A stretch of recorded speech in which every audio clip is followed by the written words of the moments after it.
Automated Podcast.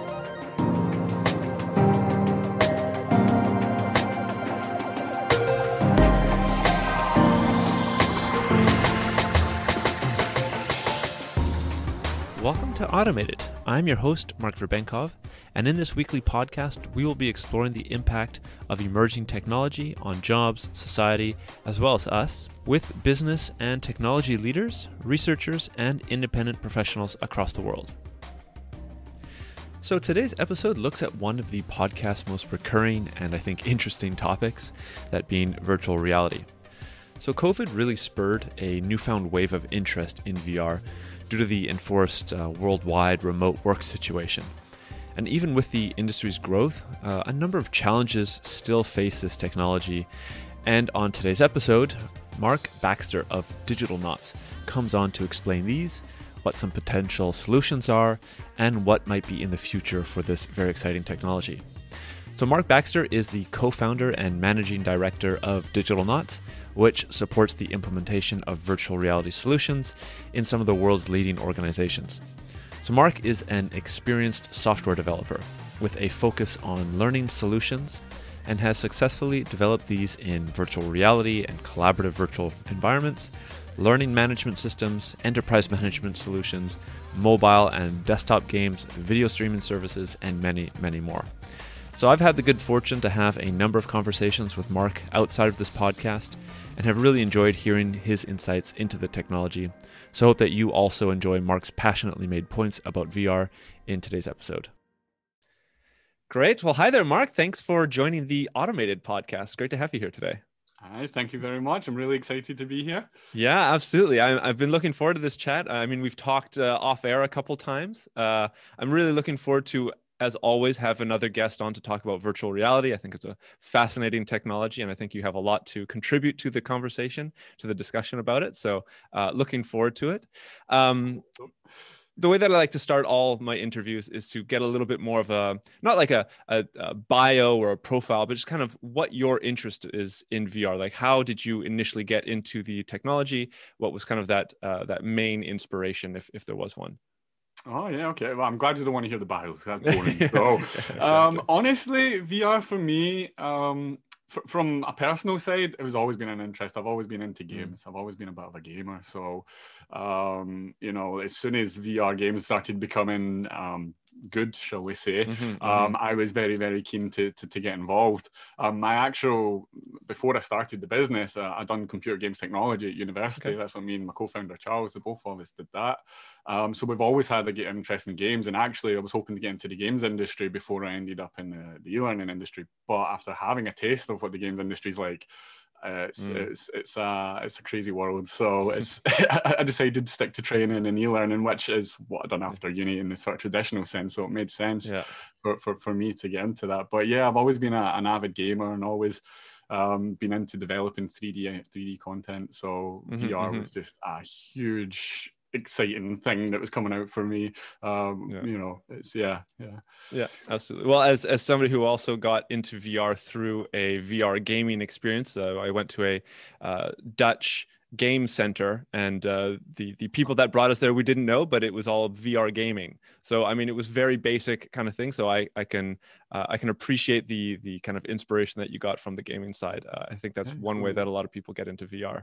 Well, I have a question for you. What was your first VR experience? It was a super basic one. I think you were just touching like floating orbs or stars or something like that was in front of you and you're touching it. But then we played, I think it was, I can't remember the exact name, but it's a one where you shoot little flying drones. You have a bunch of guns. Yeah, and you shoot, Space Pirates or something. Yeah, like that. Exactly. So I was there, and there were also a number of other people, and there were like 40, 50, 60-year-olds, and they were completely immersed into it. So I think games are a great way to get into the technology to start off with. Yeah, very, very much. One of my favorite things always, even still after seeing it so many times, is that first the time when you see somebody put the heads on for the first time and they don't know what to expect. They have no idea. They think that they're just putting like, I don't know, a pair of binoculars on or something. And then they put their hands up and they're like, wow, I can see my hands. Yeah, Wow. yeah, Okay, yeah. mind's blown already. So it was, but when we started the company, it was really good because introducing VR to people always got a good reaction. So it was always good for us in that regard. It was like easy. Right, But right, now right. a lot more people have tried it, and it's a little bit more challenging. It's like, oh yeah, that's great, but what does it do? Right. That's a great segue, I guess, into the discussion that we're going to be having Oh, today, perfect. right? So maybe a good place to start is to just jump into the company that you founded with your co-founder Charles. Maybe we can just discuss a little bit about Digitalnauts and what you guys do. I mean, we've talked off air, but for the listeners, I think it'd be great for them to hear. Yeah, sure. I'll try and give you the whistle stop tour of it Sure. because it's the amount of times I've told this story and it changes every time I tell it as well because the company is constantly evolving and things are changing, so it's very difficult. But to give you the very brief history of it is so we were founded back in 2016, as I says, coming from traditional e-learning, PowerPoint, quiz at the end. Which is great. I learned a lot about the industry, got introduced to a lot of people, but I got really bored of PowerPoint and things and stuff like that as well. So we, we went to university, got a degree in games technology. Why not apply that to what I'm doing now in my career? So spoke to Charles and we started the business in March the 16th, 2016. Actually, it's our 5th birthday tomorrow. Wow. Just Congratulations. That's great. So there you go. So the company will be 5 years old tomorrow. So we started the company basically focused on delivering VR training content and how we can sort of take our skills from VR, traditional content, and apply that to VR. Doesn't translate as easily as we thought it would. That was one of the first things that we learned. But really, the start of the company was just evangelizing the technology and showing people what it can do. Maybe the first 2 years, you're lucky if we got 3 or 4 projects, to be honest, like good projects, very much small introductions to the tech. And back then, we were doing stuff on Oculus Go and cardboard as well, you know. So yeah. It's very, very different. We're trying to encourage people back then, oh no, use the Vive or use this, but it's like money, obviously. So it's a little bit different. So we started doing content, and then we very quickly realized that coming from a traditional e-learning space where you use learning management systems to deliver content to the end users, we realized, oh wait, how do we get VR content to people? Do we do it through Steam, as in we know because we're gamers? That doesn't really work in a business setting. Okay, right, what kind of platforms is there out there for doing it? There wasn't a lot, and there's more now. I think this time last year, I think there was maybe 20-ish that I could point to. Now I think there's hundreds. Like, I think there's about 200. So one of the girls Lena in work was telling me she was reading a report recently that says in last year the number of platforms has exploded, which I think is fantastic because that's a good sign that we're getting out of pilots and moving into more sort of production stuff. But anyway, I digress. Yeah, so that's what. So we built our platform to deal with these same problems and distributing and getting the content to the users being the biggest problem. And then from there, we expanded the company more. We now provide a full end-to-end service.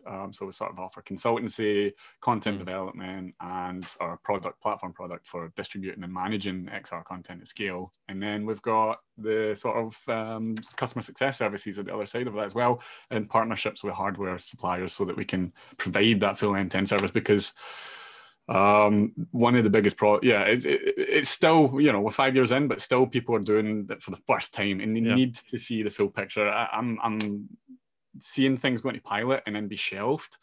Hurts me. It hurts my feelings. People put their heart and soul into these projects, especially in the beginning, these early adopters, big ambitions, and they do these projects and they dump their heart and soul in it. And a lot of them do these smaller studios that build these things at cost.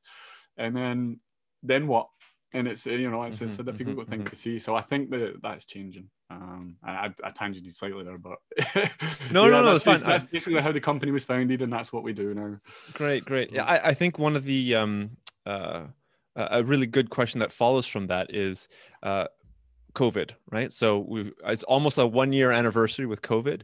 I think in one of the previous discussions I had on the podcast, there was this something similar that you touched on where there are new people coming into the VR space, right? Potential clients, people that are interested in it, but they've never interacted with VR beforehand. Have you also been finding that, especially over the last year, that there's lots of people that have literally like zero experience but they're just interested in the technology? Yeah, very much so. I mean, as I said, the first 2 years we spent evangelizing the technology. Look at what it can do, which basically was me and Charles running around at events like madmen, putting cardboards on people's heads and going, "Look, Right, this is just the beginning. Think what's next." So back then, it was still people didn't really pay much attention to it. They knew it was there and they knew it was an innovative technology, but to some people it's, it gets thrown around with all the other buzzwords, AI, cryptocurrencies, blah, blah, blah. So a lot of people just kind of let it fly by them. But since COVID happened, everybody's went, oh, okay, that's an interesting alternative that we can look at. And still, people come to us all the time. Like the majority of people that come to us and say, look, this is the situation for my business. We have these problems, we have these challenges. We think the VR could be a good solution for this. It's kind of 50-50, if I'm being honest with you. A lot of the time, it's like, I'm sorry, to be honest, you'd be better sticking to video and put your money in something else for delivering that type of training. Right. But the other half, it's like, yeah, definitely it's a process-based thing, or it's something simple. A lot of the entry-level stuff that people are willing to put money into, because it's your first experience into VR. These organizations aren't going to drop hundreds of thousands of pounds to get headsets and suites of content and and have all these new processes in place to deliver it, and people and blah blah blah. So it's all very much show me the state of the art, what's possible with this. So quite a lot of the time it's just, I've seen it now, what can it do? But the challenge then is with COVID particularly is, right, well, how do we get it to the people that need training? Most people are either working from home. You've got a couple of people coming in on site. If you have a training facility, then we can let people come in. But it's so how do we share headsets? That's a real challenge at the moment for a lot of people. And as I said, especially people who are just looking to get into it. How do we, we've never used the technology before, and usually they can't see beyond the content. They focus on the content a lot, and they don't think of the actual how we're going to deliver it to the user. So that's one of the biggest challenges that we see people having at the moment. And it's just, it's delving into the unknown. There's a lot of pitfalls that people can fall into. And it comes up a lot, even more so now. It's went up a lot recently. And in saying that, actually, one of the biggest things that's changed that has been the consumer side of things.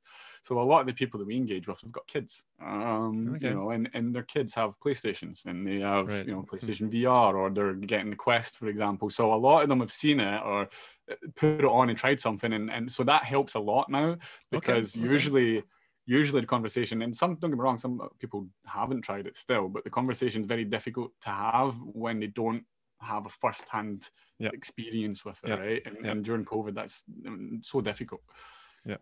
Yeah, that's actually been one of the things that I think I've struggled in the podcast as well. Whenever we've talked about VR, like I know that some of the listeners have never tried VR. So trying to explain something, try to give kind of paint a picture for what VR is like is practically impossible, especially in an auditory medium. One of the things that I thought was interesting that came up was like, what are maybe some of the specific success cases that you have had, or I guess use cases with your company, maybe also to make it a little bit more tangible for some of the listeners. And if there are people listening that are interested, it might make it a little bit more relevant for them to contact you afterwards. Yeah, of course. So are you talking about success cases post-COVID or pre-COVID? Because there's an interesting interlude in the middle there.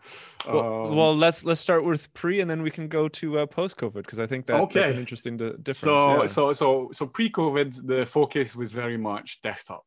Pre-COVID, desktop was the technology that was mature at the time. We knew mobile was coming around the corner, and we had experiences like the Go, or as I said, cardboard. But for me, these are very much demonstrations of what's coming next, rather than, look, we're going to scale this out in your organization, unless you're wanting 360 videos, in which case fine. But if you're looking for something interactive, then obviously it's not the best thing to use. So we were forced to, if you want to do it in a real way and make meaningful training from it, particularly for skills-based training, which is what we were doing a lot at the beginning in the construction industry and the maritime industry, you need the full fidelity, full desktop headset to be set up properly.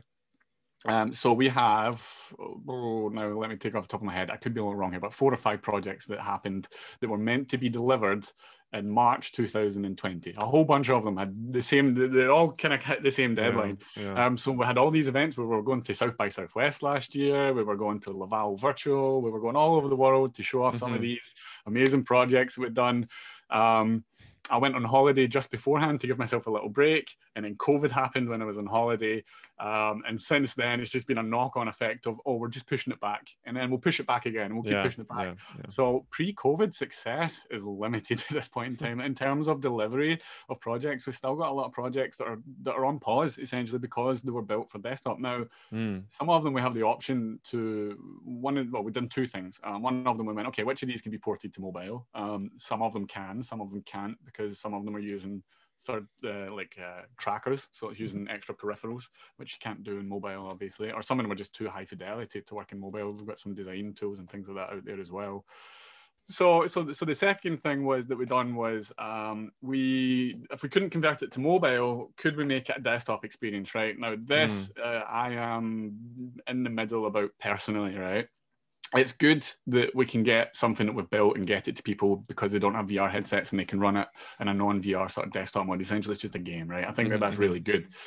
The downside to that is if this experience is really relying on VR and the immersive experience and immersive interactions to deliver those learning outcomes, then you've just lost out on those learning outcomes. So yes, we're trying to address as many users, wide an audience as possible. But if you're not delivering on your learning objectives, then there's really no point in doing it. It just becomes a sort of glorified fancy thing that you can show to people. So you have to be really cautious when you're doing that. So that was the approach we took. So what could be converted to mobile? To be honest, a lot of it was limited. I think there was only one project we managed to convert to mobile. And then there was another project that was really suitable for converting to VR. And that was, it was a construction project where you had to build your own house. And then you could go around and, it was all the different wall types and how those wall types impacted the durability of the house, the cost, the sustainability in terms of heating and things like that. To port that over to, that wasn't an experience where the added benefit, the learning was being delivered through the interactions and picking things up and having to do things with your hands. That wasn't learning. The learning was very much about sort of, here's the impact of using this type of material on a building. So that one was easy enough to fall back into a desktop video experience where it was a sort of first-person shooter type moving around. And the main thing for that was that you were in the building and you got to see it. That was the really interesting part from a sort of VR perspective. So that one fell back quite easily. So that was quite nice. And we have another project that we're discussing at the moment, which we're in a similar boat. It's like, okay, we have COVID. I'm a training company it's an education company targeting schools.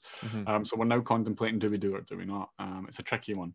I know that there's a lot of platforms out there that are based on the web, like WebXR platforms that automatically fall back. That's great for meetings and experience and sort of face-to-face experience, things like that. But when it really depends on the type of learning for that one. So that was pre-COVID. Successes, still waiting on it. Still waiting on the outcomes, I'm afraid. There were another couple of projects that we've done, very small ones, but again, they're very much pilot based, small things. Post-COVID, much more success, strangely enough. Post-COVID, we have, as I said earlier, there's been a bit of an influx in inquiries because people are now looking to VR as a potential solution to get around not being able to get people into work. One of the main reasons is, as you said, we're coming up for a year-long anniversary. There's a lot of people who can't get back to work, people who need yearly skill updates, people who are working with heavy machinery or equipment that could be dangerous. If they've not done much over the past 12 months and you want to reintroduce them into the workspace, you want to make sure that they're competent and you're sure that they're competent, especially if it's hands-on training. You can't do that right now, or the equipment's not available. There's an equipment shortage as well. Because Brexit and pandemic, so it's a bit of a doubler. So there's all these different things that come up that make people, since the pandemic, now came to us and looking at it as a genuine solution to the problems. So to talk about one project, let me think. A good one that would be. So we have had. I think a lot of these are under NDA. Understandable. So there is a telecoms provider that we recently done work with called OpenReach that we can speak about, and we've done the project with them. The outputs from their side haven't came out yet in terms of how it's been delivered and stuff, but as a piece of training, and the purpose of that piece of training, it was it's been quite successful so far. The purpose of it was to teach people how to identify high voltage poles and dangerous poles when out in the field. So these guys, they go up, they climb the poles, they do work at the top of the poles, they're managing cables, but you get high voltage poles that they don't manage. That's operated by sort of Scottish Power or the energy companies, but they still, these poles might still be near the telephone poles, so they need to be aware of them and understand them. So VR was a really good one for that, because on site, it's hard for people to visualize, okay, how big is this box? Yeah. You know, this danger zone that I'm not allowed to go in because there's a risk that I'll get an arc of electricity will come and hit me. So for that aspect, it was really, really good. And then there was so many other things that we implemented into the actual scenario itself, such as you know, if a pole was damaged, you know, identifying damaged pole, identifying the symbols on the poles, old poles versus new poles, the way that they've changed the configurations of them, anti-climb devices, all sorts, and basically you could get to experience just about every pole that you'll see in the field without having to take somebody and drive them around different parts of the country to look at these things. So right now, that's a bit of a bonus. That's quite a big thing, and also the ability to fail, which is a no-brainer for VR as well. So people could go up if they weren't paying attention, which was one of the things we wanted to find out, was how much thought and attention do people spend when they're surveying a site when they come to do work on it. And so we put in a few red herrings and a few things to try and catch them out. And right enough, you went up, you do it in VR, you go to touch the electrical box, you get electrocuted and you get sent flying off it. That is going to have a bit of an impact on you. So from sort of a delivery point of view, from a learning outcomes point of view, that one was that's been received quite well. The next stage is obviously scaling that out, which is where we're at the moment, which I can't go into too much detail on. But to then scale that out to the rest of the organization. Now, an organization with thousands of, I can't remember, I think it's like 30,000 people in their fleet on the road. It's a big challenge. Realistically, the only way I can see it happening at this point in time would be to set up a hub, you know, a training hub, and then have people coming through and go through it that way. And, but it's something that's still we're in discussion with, and we're still planning out at the moment. But that's one of them. Another one actually that just came to mind that was really successful as well was something we've done for the maritime industry. And the thing that I really liked about this one was there is no training for it. There is no pre-existing training at the moment to teach it, and it's for mooring simulations. Now, if you're not sure what mooring is, it's basically parking a boat next to a dock, right? But these are big ships. These are big cargo ships with big things on it. So as you can imagine, it's quite a big task. But I was shocked that there was no training on it. I've still not got to the bottom of why there isn't much training on it. I've had mixed responses. Some people say, oh, you know, every dock's different, every boat's different. It's something that you learn on the job. There's all these kind of things, you know. So please, somebody correct me out there. Somebody tell me if they know. But to me, it's a bit of a mystery. But yeah, we made a mooring simulator for that, and it was a really good. It's quite a nice experience because again, it's similar to the OpenXR one. You've got your standard sort of hazard perception to look out for rust on the bollards before you put rope around it, because it could fray the rope and it could snap. Be paying attention to certain zones that you're supposed to be in. Did you know that these lines that they use to put the ships on, think how much tension they're under with the size of these ships in the water? See, when one of them snaps, it can literally cut a person in half. Really? Yeah. It's a big deal. Yeah, and there's some nasty videos online if you want to Google it. I'll pass on that. I'll take your word for it. No, there's some horrible things. So to me, it was an absolute shock that they weren't doing training on this. So we've done this with a company called Northern Marine Group with the Maritime Education Foundation to be one of the sort of first courses that they do in VR on that. And it was a bit of an eye opener for me as well. There's another part which is pretty gruesome if you want to hear.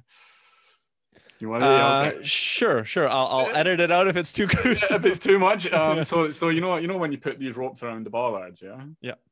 So you imagine these big bollards, you put these big ropes around it. Sometimes people will go in and they'll go to grab the ropes with their two hands over the rope and put their fingers behind the rope, but then the ship moves and then the rope gets tightened and your hands get crushed between the bollard and the rope, and your instant reaction is to pull your hands out, and they call that degloving.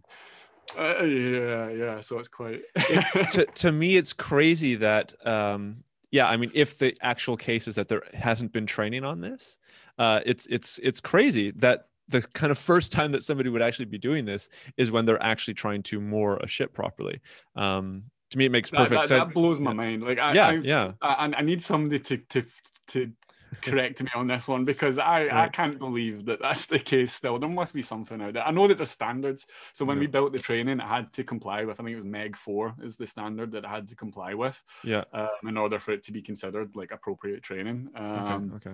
So there is standards in place. I just don't think there's anybody, or at least the company that we're engaged with, didn't have a dedicated course for that particular thing, which I think it's really dangerous. Yeah. Cut people in half and lose your fingers. Well, this also kind of fits in with one of the themes, or one of the things that keeps coming up on the podcast, is that like many of the specific uses for VR are for trainings that have, I guess, never happened before. So I had somebody from the Air Force come on, from the U.S. Air Force a couple of weeks back, and they were saying like in this case, the AR use was to showcase how a fighter pilot would dodge a surface-to-air missile.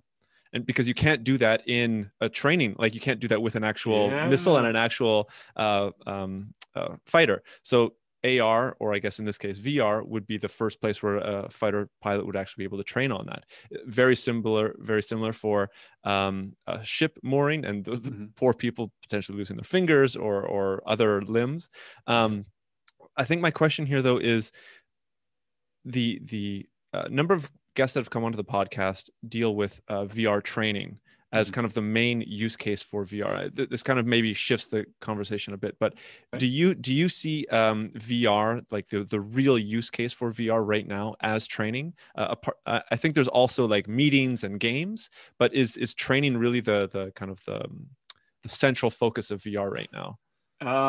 Good question, and I think you're going to have a few different opinions on this one. Obviously I have my personal opinions on it, which I'll share with you, but if I'm trying to be sort of non-biased, and we're strictly speaking business here, B2B, we're not talking B2C, right? Yeah. Okay, because obviously B2C is games, right? That's a no-brainer in entertainment. But B2B, I see three sort of main strands coming up in B2B. Training being one of the biggest ones, and speaking specifically for VR here as well, right? Because there's AR is potentially an arc fish, and definitely. We won't touch that. We'll just stick with VR. We can get onto that.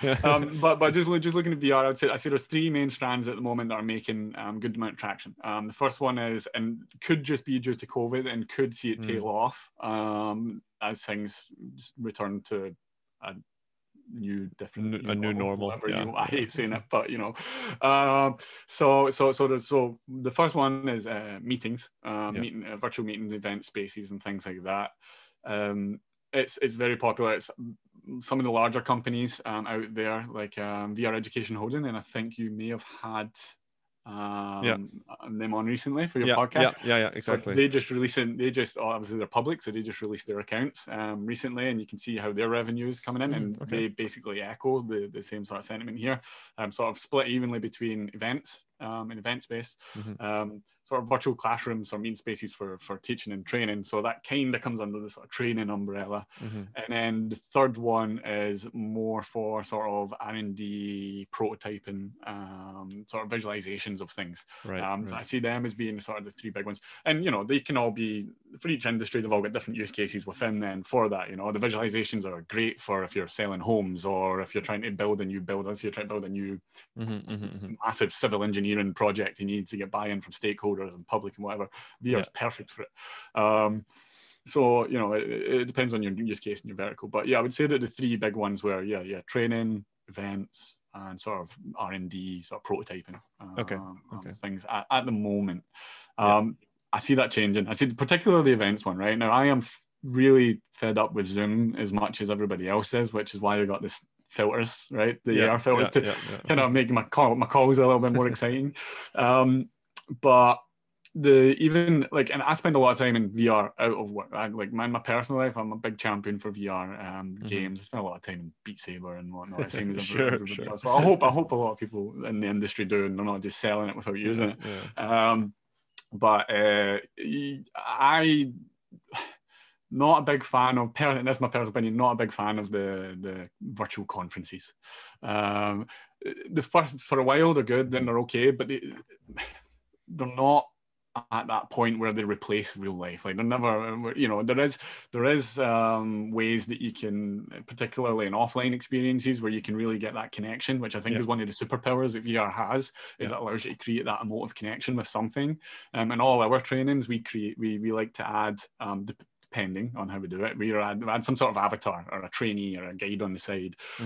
And this tends to take a robot form. And we like to use robots because they're playful, engaging. You can make them a little bit cheeky as well, right? Imagine like GLaDOS out of Portal or something like that. Whereas if you use a human, particularly on mobile, you're sort of going into that uncanny valley area where people look at it and go, it doesn't quite look, so you lose that emotional connection. Whereas with robots, sometimes you can create that sort of power of presence and things. But I don't think you get that in virtual events, like serious virtual events, but especially if you're going down, you're sitting somebody and watching somebody do a presentation in a virtual event, and then you're going to walk around an event floor for a little bit, and it's not the same. Whereas like VR chat, that's different. You're engaged, you know, you're playing around, you're building things, you're doing things. So for me, but that's just my opinion, and I know that loads of people will hate that and tell me I'm wrong. I would like to see where things go in the next 12 months when things start to turn to normal. I imagine that when real event, like face-to-face events start cropping back up, this trend will tail off. Right. That's just my opinion. Yeah. Well, I would agree with the opinion that you have there, especially the immersive aspect of some of these virtual events, virtual conferences I've been to throughout the last year, and now they're a far cry away from what the face-to-face events are, and even some of the VR events and conferences that I've gone to. I mean, they're not as good as you can get face-to-face, obviously, but they're certainly a far step above than the virtual conferences that we have. Yeah, very much so.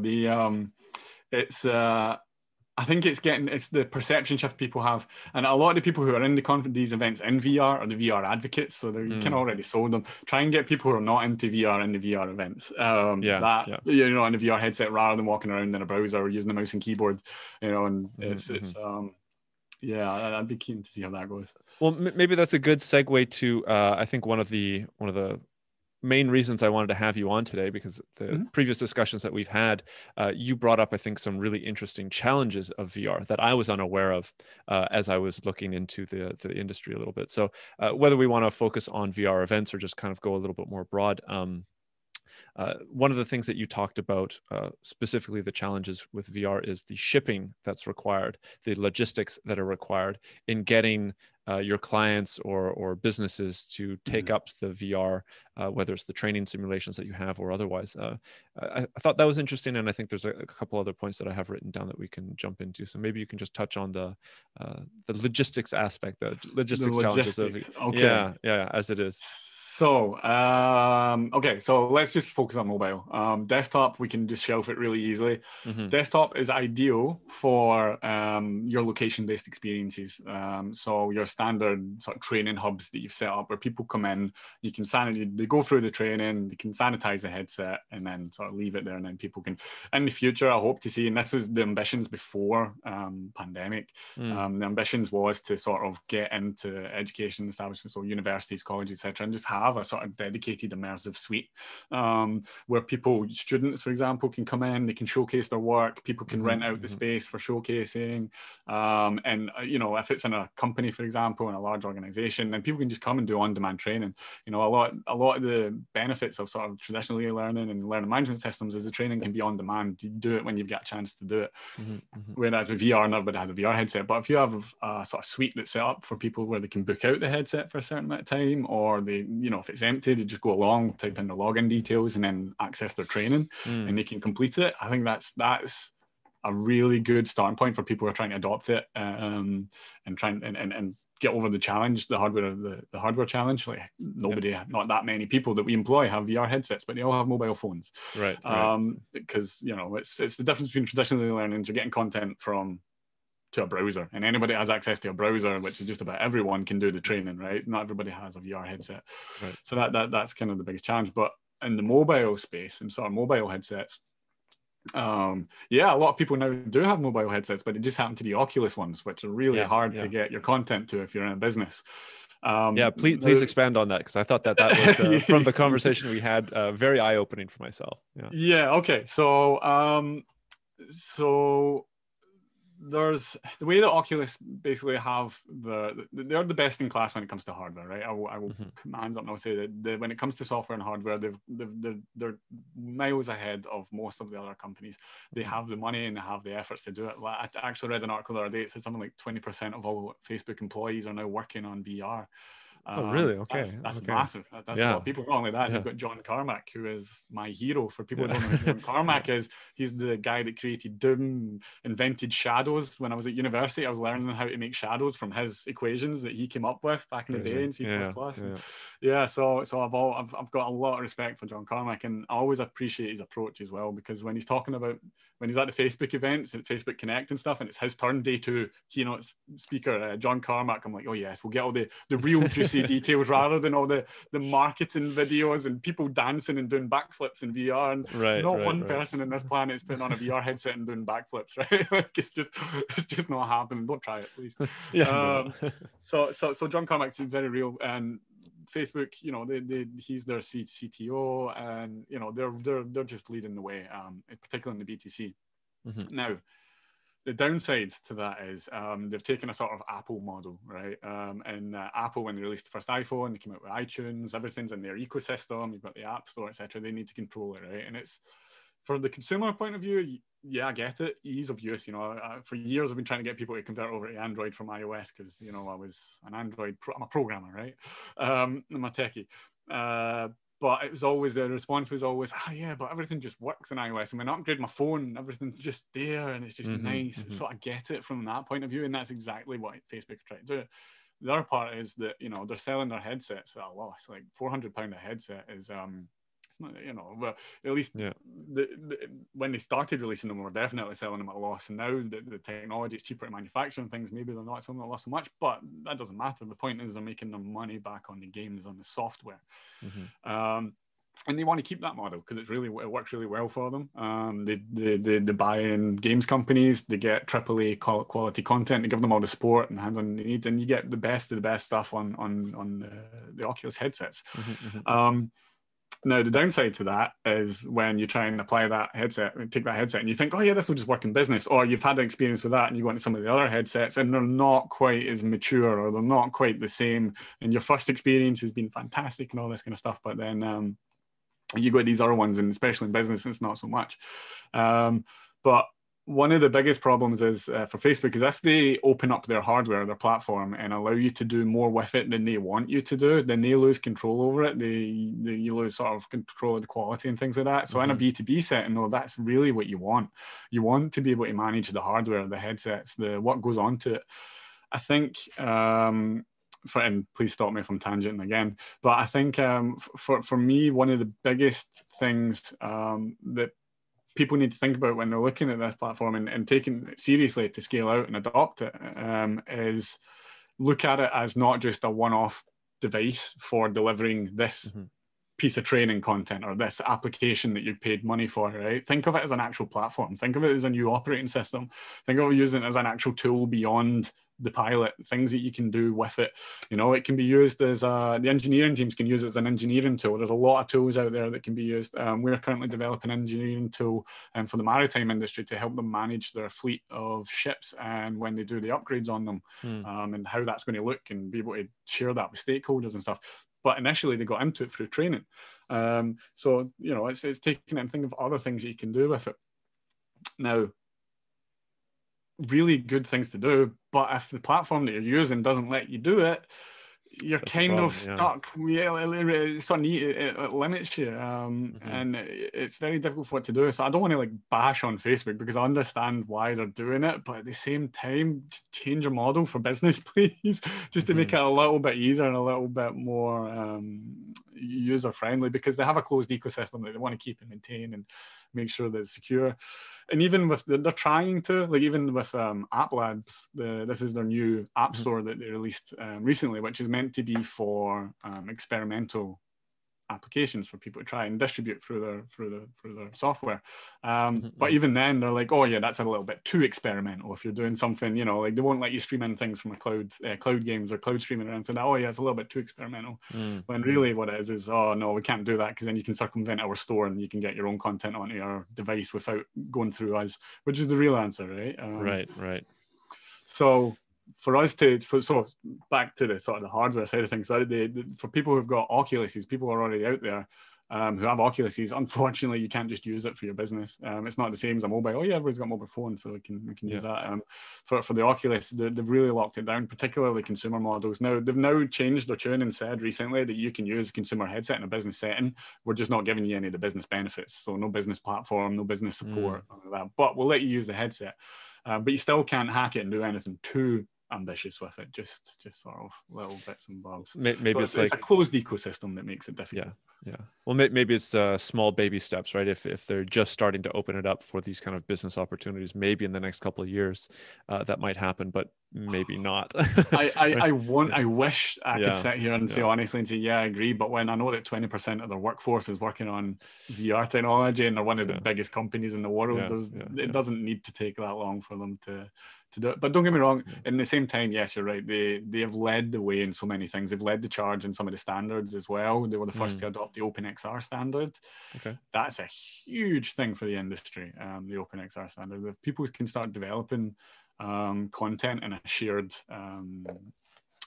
format that can be distributed to multiple headsets, rather than having to build, here's my one for this headset, here's my one for this other company's headset, having to build and maintain multiple solutions. By doing one that can target multiple devices, it's a massive benefit to the whole industry. So they were the ones that led in that as well. They were the first to adopt it, so there is a lot of good to come from it, even on bashing them. It's just very difficult to use. It's annoying that you can't use the best in class headset for business, you know? Yeah, that makes sense. And if I pull out from what you were saying, kind of the solution to this, and I think this kind of leads into maybe one of the final questions that I have, is look towards the future uses that you're going to have for this. Don't think of it as a one-off product. If you're thinking about training or meetings, as we discussed as two of the kind of the main things, don't just see the headset to supply that solution. Think of it as, you know, a platform that you can use for other future interactions or other future uses. And in that sense, you'll see the limitations of the Facebook ecosystem, and you then might be able to decide to maybe not go with Oculus or go with something that's a little bit more business friendly. Yeah, exactly. No, 100%. And it's good for you as well, because it's your return on investment, right? You're investing all of this money into the hardware and getting things set up and getting people to adopt it. Why only have one thing on it? Who's going to pay for a Netflix subscription with one film?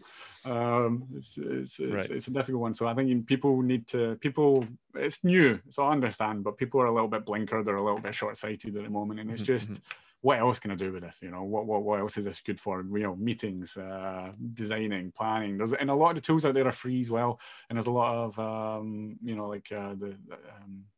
what would you call it, a tilt brush.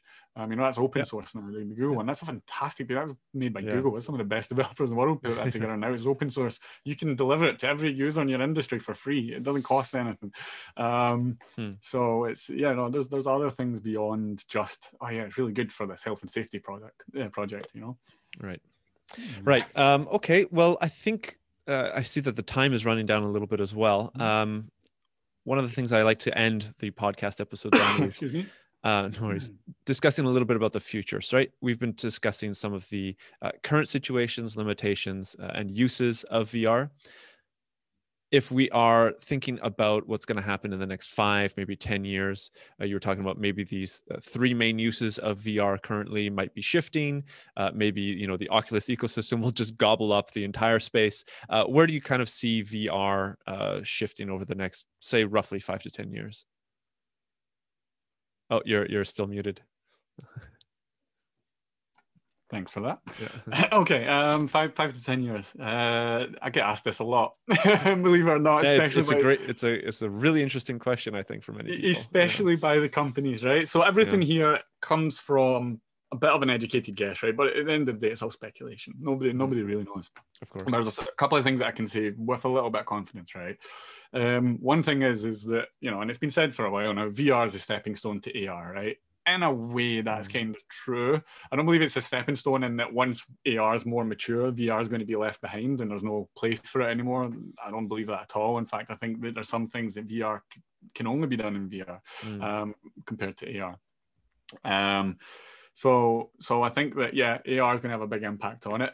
But if anything, I think it's going to be positive because I think it's going to open people's eyes up to, or change their attitudes towards immersive technologies as a whole, and looking at immersive technologies, as I said, as a platform rather than just a piece of hardware or a games console, for example.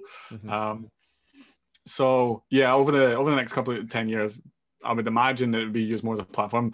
I personally would like to see screens starting to get replaced with other immersive tech. So it could be, hopefully, someday we've got typical glasses that you put on, that pass-through glasses with augmented reality displays that are 4K displays. That would be amazing. Who knows? Right. I know there are some companies right now who are working on hybrid displays, which are quite interesting. I've seen some interesting things. So both VR and AR built into them. Yeah, that is interesting. Not had a shot of one yet. A little bit of skepticism, because obviously we've done a lot with like HoloLens and things like that, so we know how mixed reality devices work and how they don't work in many situations as well, like a brightly lit room, for example. So to have the full VR experience on a screen that's also potentially pass through, I'm cautious, quietly optimistic though. But as I said, the technology, we're talking 5 to 10 years, so the technology is going to evolve, right? Other things, macro LEDs are becoming more and more cost effective. These are, I remember speaking to a company 2 years ago. They sold their business to a larger company, a much larger company, I won't name, but they were making LEDs where you could fit 3 or 4 of these LEDs, apparently allegedly on the end of a hair, right? So you're talking, you're not talking mini LEDs or micro LEDs, you're talking like macro, nano almost, like insane, like absolutely insane. So if that technology matures as well, right, then and they become more pass through too, because the LEDs are so small, they become practically invisible. So it really depends on what gaps you leave between them. So you can essentially pass through screens, right? So these things, I know for a fact these things are in development and these things are in the works. And that things like Oculus, they announced yesterday they're still working on their Quest 4 features. The Quest 3 is not out yet. Right. So they're all looking 10 years ahead. So they've got roadmaps and things like that. So personally, I would like to see in the mainstream a bit more adoption. So whether it's again, Apple announced that they're working on ridiculously expensive VR headsets apparently, so they'll change the consumer perception drastically as well. I remember thinking back about it, I remember when the first iPhone was announced and the first smartphones were coming out, and I was like, oh, this is an interesting new thing, it's called Android and blah blah blah. You can get your emails in, and I remember speaking to somebody who's like, why would I do that when I just log into my computer? I've got a calendar on the wall. I was like, whereas now it's like people can live without it. So I'm hoping that same thing happens with immersive technologies and people take that shift. And it's like, oh, I can't imagine my life without my augmented reality glasses or my AR assistant and my AI assistant or whatever it is. So I think the world will become more immersive. I think people strive to reach this metaverse that they're trying to get, a sort of digital twin of the entire planet. I don't think that'll quite be what will happen, but we'll get maybe a bit beyond the 10-year horizon. Subsets of that, but that's where it's going, right? That's what people are trying to do. That's what people are working on just now, and these technologies that are here today are only going to get better. I think AR not going to replace VR, but it's definitely going to have a big impact when it becomes more sort of consumer friendly. Definitely. Right. And as the BTC adoption of games and VR games, stuff like that come up, and location-based experiences start turning back on as well and opening up, so people start going to places and getting more unique experiences that you couldn't get at home. I think the industry is really going to explode over the next couple of years. Very interesting. I think that's a great way to end it. Seeing the potential future of VR and AR applications. Really interesting. Thanks, Mark. You're welcome. Where can people follow you, get in touch with you? I'll have the Digitalnauts website up on the show notes. Is there another way that you want people to get hold of you? Sure, yeah, no problem. I'm not really big on social media, to be honest. But if you need to find me, you can find me on LinkedIn. Just look for Mark Baxter, Digitalnauts on LinkedIn, or just email mark@digitalnauts.co.uk, and I will get back to you. Perfect. Great. Excellent. Well, can't thank you enough. Really interesting insights. Also, thank you very much for talking a little bit about the challenges of the industry. I don't want the podcast just to be, a VR enthusiast just talking about how great the technology is. I think there are some drawbacks to it which need to be talked about. Thanks again for your time. Much appreciated. No, you're welcome. Hopefully I didn't waffle on too much, and I'm sure, fingers crossed, somebody actually gets something useful from it. That's the main thing, right? Of course. No, it was great. Excellent. Awesome. Thanks, Mark. Thanks. Well, that's it for this week's episode. Thanks for listening. If you like what you hear and you want to support the podcast and the conversations here, the best way to do this is to go onto Apple Podcasts and leave a review, as it helps the algorithm to reach out to new listeners and brings the show to them. Also, feel free to check out the website, automatedpodcast.org, where you can find the show notes for each episode, written articles on the themes of the podcast, and a library of resources on the topic of emerging tech and automation. Also, if you want to reach out and leave any feedback or you have any questions about the podcast or any of the conversations, there are general contact links such as email, LinkedIn, Twitter, etc. for you there on the website. And finally, for those of you that want more than just an audio conversation, the video recordings are now going to be up on YouTube for the newer conversations, so feel free to check out the videos by searching for Automated Podcast on YouTube, where of course you can like and subscribe if you prefer to support the podcast that way.